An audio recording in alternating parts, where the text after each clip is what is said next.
अस्सलाम वालेकुम, मैं हूँ मारूफ आसिफ एक नई एपिसोड के साथ। और मुझे बहुत अच्छा लगा कि आप लोगों ने हमारे प्रोग्राम को देखा, पसंद किया और अपने इतने सारे रिव्यूज भेजे। उन रिव्यूज पे मैं बात करती हूँ थोड़ी देर में। पहले प्रोग्राम का आगाज कर लेते हैं।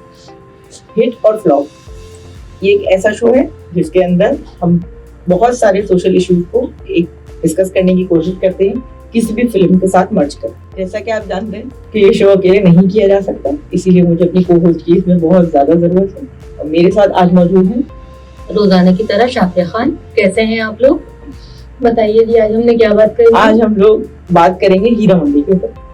हीरा मंडी पे बात करेंगे? सही जगह नहीं। नाम जरा बहुत खतरनाक नाम है और नाम को लेते हुए शर्म बहुत आ रही थी। आपके नाम से इतनी शर्म नहीं हुआ, तो खैर इस चीज को शर्म वाला ताक रखते हुए बात शुरू करते हैं। आपने मूवी देख ली? हाँ, मूवी नहीं थी, ये नेटफ्लिक्स की सीरीज है, 8 एपिसोड की पूरी। और मुझे उम्मीद है कि आपने भी अपने 8 घंटे बर्बाद तो की है।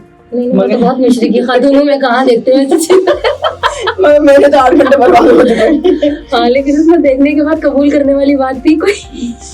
नहीं, ऐसी कोई बात नहीं थी, मगर उसे कबूल किया जाए। मतलब हम लोग मैच्योर लोग हैं और काफी काम वाले लोग हैं, तो हमें किसी के सामने कबूल नहीं करना चाहिए कि हमने 8 घंटे इस तरह की चीजों पे भी, क्योंकि हम जब देखना शुरू करते हैं तो हमें पहली दूसरी एपिसोड में अंदाजा हो जाता है कि ये किस तरफ जा रहा है। जैसे उसके अंदर दूसरी किसके अंदर ही वो मर गई थी। हाँ, जैसे ऋचा चड्ढा थी, मैं ऋचा की बहुत बड़ी फैन हूँ और भोली पंजाबन के जमाने से फैन हूँ, तो इस वजह से मैंने ये बात, मैं तो उसके लिए बैठी हुई थी। मुझे वो सेकंड एपिसोड या थर्ड एपिसोड में जब उसको उन्होंने निपटा दिया, मैं तो वहीं पे साटित हो गई। मुझे तो फिर लगा कि अब आगे या तो स्टोरी में दम होता या हम स्टोरी के थ्रू उसको देख रहे होते, तो वही मुझे लगा स्टोरी में बहुत दम होगा, इसलिए इन्होंने ऋचा चड्ढा को दिखा दिया। एक ये भी पॉइंट शायद इनके पास कोई और बहुत सारी चीजें हो, लेकिन देखते देखते हमें अंदाजा हुआ कि नहीं, ऐसा तो कुछ भी नहीं था। ऐसा नहीं था, बल्कि उनके पास जो रही सही थी उनकी अपनी भांजी भी है। बल्कि एक सोनाक्षी को भी थोड़ा मौका दिया उन्होंने, क्योंकि मैं समझ रही थी कि आदित्य का काम, आदित्य राय चौधरी जो है वो आदित्य, उसका मुझे लग रहा था कि काम बढ़ा देंगे, मगर वो तो इन्होंने बिल्कुल ही बिठा दिया कि जैसे ही उसका काम स्टार्ट हुआ इन्होंने उसको बिठा लिया। आज इसको लास्ट उसको कर दिया कि भाई आज इसका लास्ट मुजरा है, उसको बिठा दिया, तो जाहिर फिर उसने काम छोड़ दिया। वो उससे फिर डांसिंग वाला मामला तो फरहानी को सोनाक्षी का काम शुरू हो गया। शायद उन्होंने उसको मार दिया, ढंग का काम नहीं किया। हाँ, सोनाक्षी ने मतलब हमें कहीं पे ट्विस्ट नजर नहीं आया, सब बहुत प्रेडिक्टेबल। अच्छा, बहुत प्रेडिक्टेबल भी था कि मैंने ये कहानी हम टीवी के ऊपर भी देखी है। बुशरा आपा और ज़ारा नूर अब्बास वाली ना, ज़ारा नूर अब्बास उनकी बेटी होती है, आसमा आपा उनसे जेलस होती हैं और ये दोनों इसी तरह कोठे चलाती हैं। फिर वो उनकी जो सबसे ज्यादा उनको भगाने में मदद कर देती हैं। बिल्कुल वही सोनाक्षी ने किया था, वही चीज थी। तो कहानी में तो कोई नई बात नहीं है। मेरा ख्याल है इसी वजह से रेखा को इन्होंने अप्रोच किया था पहले, उसके वनीशा गोरले के कैरेक्टर के लिए, और वो उसने मना कर दिया। तो वो शायद पहले इन टॉपिक्स पर रेखा बहुत अच्छी मूवीज दे चुकी है, तो उन्हें जरूरत नहीं थी कि वो इस तरह की मूवी में काम करके अपना नाम खराब करने वाली बात हो जाती है। और ये मनीषा कोइराला के पास शायद काम नहीं था कोई। मनीषा कोइराला बजट वाली मूवी से सर्वाइव करने के बाद कमबैक के हिसाब से देखा जाए बजट बहुत अच्छा प्रोजेक्ट था। कुछ संजय लीला भंसाली की नेटफ्लिक्स पे बहुत मजे की चीज मिल रही थी, लेकिन उसके बावजूद उनके पास करने के लिए कुछ भी नहीं रहा। बस ये था कि शायद उन्होंने भी ये सोच के काम कर लिया होगा, इतना बड़ा बजट है और इतनी हैवी कास्ट ले रहे थे ये, सिवाय इनकी अपनी भांजी के बाकी सारे लोग अच्छे। भांजी की तरफ मैं आ रही हूँ, क्योंकि उन्हीं की तरफ आना पड़ेगा। अगर आपने हीरा मंडी में बगदाई किया तो आपको उनकी भांजी में बात करनी पड़ेगी, जो कि हमारी आलमजीत थी।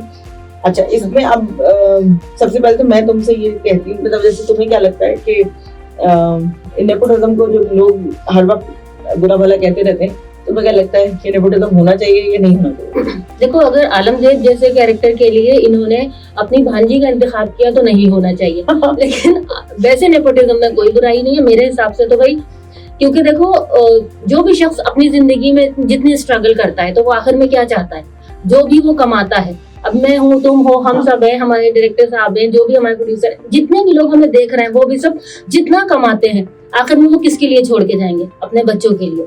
हम जो टाइम यहाँ पे आज स्पेंड कर रहे हैं वो टाइम हमारे बच्चों का हक था, हम वो यहाँ पे लगा रहे हैं। तो अगर कोई भी अदाकारा या मतलब डायरेक्टर प्रोड्यूसर कोई भी ऐसा शख्स है जो अपना टाइम लगाने के बाद उसके पास ये पावर आती है कि वो किसी को दे, तो वो जाहिर अपने ही जानने वालों को देगा, कोई भी ऐसा नहीं होगा। मैं भी अगर कोई शो बनाऊं तो पहली मेरी कोशिश होगी मेरे भाई बंदी को आ जाए। प्रमोट तो मैं भी करती हूँ, इसलिए कि आप मुझे कोई, मैं सपोर्ट करती हूँ। मैंने जितने भी स्टार कास्ट की बातें सुनी है, इंटरव्यू सुने, हम सबने सुने, तो वो लोग कहते तो यही कि देखो हमें फर्स्ट चांस बहुत इजीली मिल जाता है, क्योंकि हमारे चच्चा पुप्पा ताया कोई ना कोई इंडस्ट्री से होते, बिलोंग कर रहे होते, तो हमें बहुत इजीली बुला मतलब उनकी सबसे बड़ा प्रॉब्लम ये है एक्सेप्टेंस।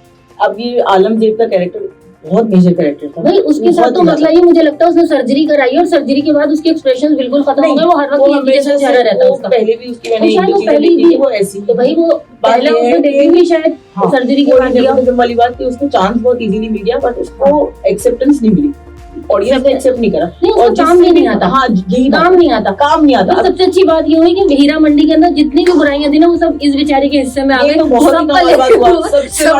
इसने अपने ऊपर ले ली। किसी की बुराई नहीं होती, सिर्फ बात होती है वो आलमगीर के हवाले से होती है कि आलमगीर बहुत बुरी है, आलमगीर ने बहुत बुरा काम किया, ये किया, बाकी सब वो ये नहीं देख रहा माफ हो गए इनके चक्कर में। गुनाह माफ कर दिए उन्होंने इतना बुरा काम किया कि अब कोई बुरा बनने को ही तैयार नहीं है वहाँ। मतलब लोग किसी और के बारे में सोचते हैं, सारा का सारा उसके ऊपर आ जाता है। वरना अगर हम देखें इन लोगों के ऊपर कितना प्रेशर होता है। मैं तो समझती हूँ जो नेपोटिज्म के मारे लोग होते हैं, बल्कि प्रेशर ज्यादा होता है, प्रेशर बहुत होता है लोगों पे मेंटली देखा जाए तो बचपन से प्रेशर होता है, क्योंकि इन्हें बचपन से हमारे बच्चे होते हैं, हमारे बच्चों को और एक आम बच्चे को भी दुनिया में हर बच्चे को ये आजादी होती है कि वो जैसे चाहे, मतलब अपनी नाक में उंगली डाल के भी खड़ा हुआ है तो कोई कुछ नहीं पूछने वाला भाई। लेकिन शाहरुख खान का बच्चे ने नाक में उंगली डाल दी, ये फौरन आ जाएगी। करीना कपूर का बच्चे ने अगर कुछ भी हर चीज फौरन आ जाएगी। मतलब कितने लोग होते हैं जो पकड़े जाते हैं। शाहरुख खान का बेटा पकड़ा गया, कितनी बड़ी मुसीबत आ गई, बड़ी प्रॉब्लम था। घर पे अलग पिटा होगा बेचारा।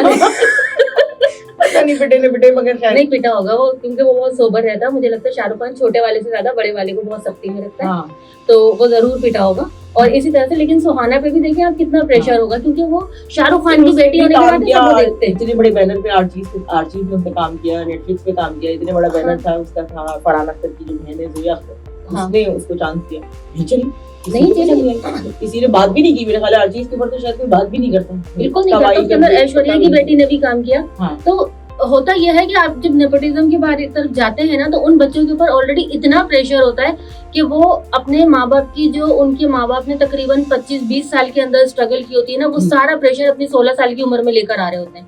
जैकी श्रॉफ के बेटे को देखिए, बड़ी बात कंपैरिजन पे आ जाती है। कंपैरिजन पे जाते हैं तो आप देखिए जो फेमस स्टार किड्स है वो नहीं चल पाते, बिल्कुल एवरेज है। जैसे शक्ति कपूर की बेटी है, शक्ति कपूर एक एवरेज स्टार है, कोई इतने बड़े स्टार उनके ऊपर प्रेशर नहीं था, उनपे कोई प्रेशर नहीं था, उनके बच्चे चल गए, क्योंकि उनके बच्चों ने अच्छा आने से पहले कोई खास मेहनत भी नहीं की। आप देखिए स्टार किड के साथ होता कितना बुरा है कि हमारे होता है कि पाकिस्तान हो, इंडिया हो या कोई भी मुल्क हो, जब आपके पास कोई भी हीरो या हीरोइन आते हैं ना और उनका पहला नया दौर होता है, तो शुरू के 4-5 साल तो उनको मेकअप आर्टिस्ट भी समझने में लगा देता है कि भाई इनकी शक्ल किस तरह से दिखानी है। और आते आते जैसे जैसे वो बड़े होते हैं तब जाके उनके अंदर ग्रूम होते हैं। आप किसी भी सलमान खान को देखें या किसी भी अदाकार को देखें, लेकिन जब हम ये देखते हैं ना कि कोई स्टार किड जब आता है तो स्टार किड को पहले से इतनी मेहनत करने आती है। वो सलमान खान, ऋतिक रोशन की ट्रेनिंग कर रहे थे, जैकी श्रॉफ की ट्रेनिंग हो रही थी, के बेटे जो है उनकी ट्रेनिंग कर रहे थे, वो सब जैकी श्रॉफ के बेटे की ट्रेनिंग हो रही थी, और श्रीदेवी की बेटी को अपना सर्जरी करानी पड़ी। मतलब वरना काजोल देखो, काजोल कितनी किस तरह की शक्ल की, बिल्कुल भी वो आईने एक्सेप्ट किया, सबने एक्सेप्ट कर लिया था, काजोल सबको कर लिया, बिपाशा को सबने एक्सेप्ट कर लिया। लेकिन जब इनकी बात है स्टार किड की, तो इन सबको बेचारों को सर्जरी कट पिट के आना पड़ा, बेचारे कसाईयों के पास चले गए।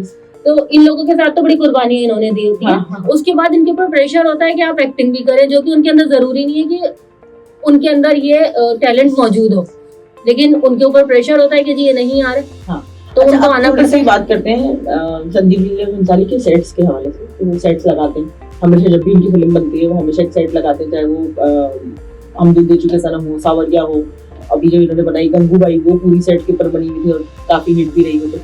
और इसी तरह इन्होंने हीरा मंडी के ऊपर भी सेट लगाया पूरा। तो उस हवाले से तुम्हारे ख्याल में मतलब तुम्हें वो सेट कैसा लगा? जो हर दफा यूटिलाइज भी करता है, सेम सेट होता है, वो सेम सेट होता है, लेकिन एक अच्छी बात ये होती है कि उनका सेट उनकी कहानी से मैच कर जाता है और अमूमन कहानी होती नहीं है। मगर मुझे ये लगता है कि ये जो फेमस किया हुआ है कि वो बहुत महंगी फिल्में बनाते हैं, वो सेट लगाते हैं, वो मुझे नहीं लगता कि वो इतनी महंगी फिल्म होती है, वो सेट के थ्रू बचा लेते हैं। हाँ ये बात है कि उनके साथ कास्ट बहुत अच्छी आ जाती है, कास्ट बहुत अच्छी उनको मिल जाती है, और हीरा मंडी में भी कास्ट बहुत अच्छी ले लेते हैं, और अगर वो कास्ट की बजाय थोड़ा पैसा राइटर को दे देते और काम करवा लेते तो शायद तब ज्यादा कुछ अच्छा निकल जाता है इनके पास। इसमें कुछ मसले तो थे, इसके अंदर मसले थे, वरना आखिर में इन्होंने इसको इंडिपेंडेंस से यानी आजादी से जोड़ दिया। उस बारे में तो हम कोई बात नहीं करना चाहेंगे, हमें करना ही नहीं चाहिए, क्योंकि लोगों को ये लगना चाहिए हमने आखिरी किस नहीं देखी और हम वो कबूल भी नहीं करेंगे। इस बात पे भी बहुत शुक्रगुजार हूँ, ठीक है, उन्होंने सेकंड पार्ट के लिए कोई पॉइंट नहीं छोड़ा, मेरा नहीं ख्याल है कि कोई भी बात को एक्सेप्ट करता, तो वो अब इसका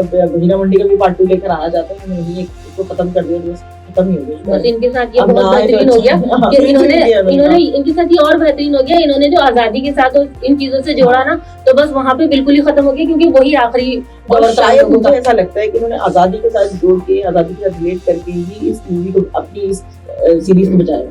अदरवाइज तुम अगर देखो इसका आजादी वाला पॉइंट अगर हम निकाल देते हैं, यानी वो गोरे तो थे, वो पुराना जमाना था तो गोरे मौजूद थे, मगर अगर इसको हम हिंदुस्तान की तहरीक से और इन सारी चीजों से निकाल दें तो फिर इसमें बचने वाले को बात ही नहीं थी। बात ये थी ना कि उन्होंने हीरा मंडी का जो दौर दिखाया वो वही था जो आखिरी दौर था इंडिया और पाकिस्तान का, हाँ, जो आजादी का बिल्कुल दौर चल रहा था, इन्होंने उसी दौर को दिया। बस कहानी इन्होंने उस तरह से नहीं ली, कहानी इन्होंने दो बहनों की ले ली और ये सब मामला इन्होंने दिखा दिए कि इस तरह से था। बहुत क्लीशे कहानी थी, कहानी देख के अंदाजा हो रहा था कि ये कहानी ऐसी ही होगी, तो कोई नई बात नहीं थी, बल्कि हम वेट भी कर रहे थे कि कैरेक्टर्स आएंगे, बट इन्होंने बहुत वेस्ट। जबकि उनको चाहिए था कि जो किरदार इन्होंने इसकी माँ को दिया था, जो लड़की थी, क्या नाम था उसका कैरेक्टर, उसे रिचा चड्ढा को दे देते ताकि वो चलती है। उसकी खाला जो बनी थी संजीदा शेख, उसको इनको खाला को देना चाहिए, रिचा को दे देते और रिचा को जो है संजीदा वाला दे देते, तो शायद कुछ ये होता कि आखिर तक कुछ सपोर्टिंग कैरेक्टर्स ही इसको उठा लेते। वो भी एक हमारा एक प्रयास रहा है, हमारी कह नहीं सकते कि ऐसा होता। नहीं, कहानी में दम नहीं था तो वो नहीं चलता, बहरहाल कैरेक्टर तो जो भी IMDb ने इसको 6.3 की रेटिंग दी है, तो 6.3 एक एवरेज रेटिंग होती है। लेकिन मैंने सुना कि ये नेटफ्लिक्स में इसमें 80% वही उठा लिया, नेटफ्लिक्स पे 80 आ गया, तो नेटफ्लिक्स वालों नहीं देखा। इसका मतलब ये हुआ कि नेटफ्लिक्स पे मौजूद लोगों ने भी 100% नहीं देखा, 100% तो नहीं देखा, लोगों ने एक दो किस्से देख के छोड़ दिया उसको।